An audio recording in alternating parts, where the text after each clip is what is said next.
Ассалаумағалейкум қазақ елі. Зейнет жасын төмендету министр талқылаудың алдын ала нәтижесі туралы айтты. Еңбек және халықты әлеуметтік қорғау министрі Тамара Дүйсенова зейнет жасын төмендету мәселесін талқылаудың алғашқы нәтижелері туралы айтты. Бұған дейін министр бір топ белсенді әйелдермен кездесіп, зейнет жасын төмендету мәселесін талқылаған болатын.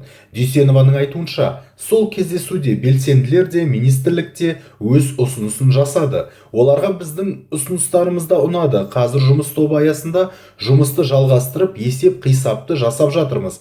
Кез келген әлеуметтік қолдауға ақша керек қой, оны бәріміз жақсы білеміз. Қазір тайм-аут алып, бәрін есептеп шығуға келістік. Сол кезде нақты қай ұсыныстың тиімді болатынын білеміз. Сосын нақты бір шешімге келгеннен кейін сол әйелдермен бірге шығып, барлық ақпаратты береміз, дейді Дүйсенова сенаттағы парламенттік тыңдаудан кейін журналистерге берген сұхбатында. Осы орайда тілшілер әйелдермен басқа тағы қандай санаттарға зейнетке ерте шығуға мүмкіндік берілетінін сұрады. Ал министр қазіргі заңнамада зейнетке ерте шығудың нормасы бар екенін еске салды. Қазақстандықтар 50 жастан бастап зейнетақыны өтетін рәсімдей алады, бірақ шотта қажетті жинақтың сомасы болуы керек. Алдағы уақытта осы нормаға өзгеріс енгізілуі мүмкін. Қолданыстағы заңнамада 50 жастан бастап зейнетке шығуға мүмкіндік беріледі. Алайда зейнетақы жинақтарына қатысты мәселе бар.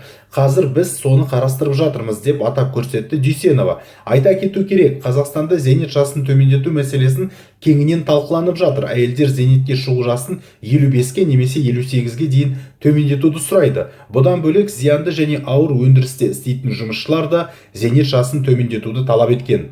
Ал сіз қалай ойлайсыз? Міндетті түрде өздеріңіздің ой-пікірлеріңізді осы видео астында комментарияда жазып кетуді ұмытпаңыздар, және біздің арнамызға тіркеліп кетуді ұмытпаңыздар.